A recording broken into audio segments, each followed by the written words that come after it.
Hi hello नमस्कार, स्वागत आहे तुमचं माझ्या मिनी ब्लॉगमध्ये। इथं चालली होती संध्याकाळची जेवणाची तयारी। तर तयारीसाठी मी तशी घेते टमाटे कापून।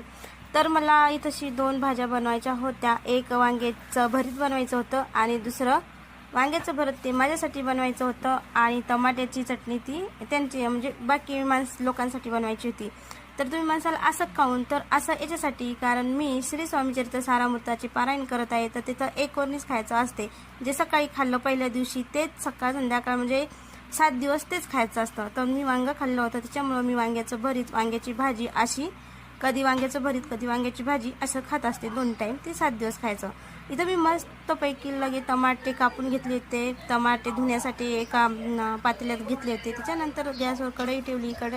कढईमध्ये तेल टाकलं, तेलामध्ये कांदा टाकला। कांदा चांगला लाल होईस्तोवर आपल्याला भाजायचा। चांगला कांदा लाल होईस्तोवर भाजल्यानंतर इथंशी मी वांगे ना सगळे निवडून घेतले होते, म्हणजे पहिले छगडीवर भाजून घेतले, त्याच्यानंतर फोडून पाहिले आज आळ्या वगैरे निघतात म्हणून।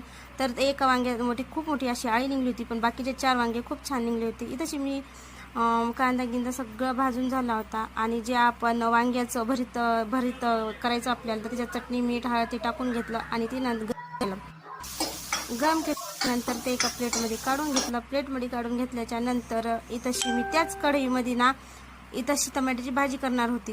तर त्याच्यात तेल टाकलं, कांदा चांगला लाल होईस्तोवर भाजून घेतला। त्याच्यानंतर त्याच्यात हळद मीठ चटणी हे सगळं टाकून घेतलं। हे टाकल्याच्यानंतर त्याच्यानंतर मी त्यात टमाट टाकले आणि चांगले खालीवरी केल्याच्या नंतर त्यात पाणी टाकलं शिजायपुरतं।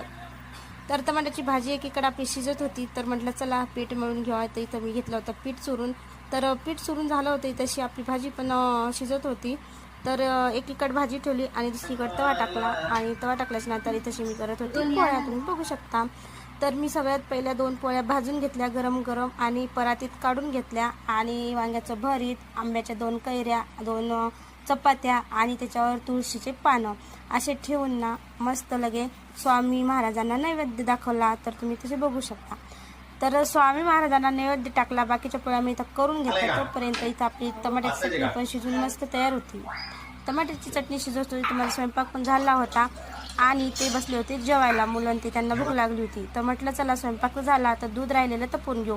तर दूध टाकलं मी तपवायला इथंशी। तर इथं बा तुम्ही स्वामींना नैवेद्य पण दाखवला, स्वामींना नैवेद्य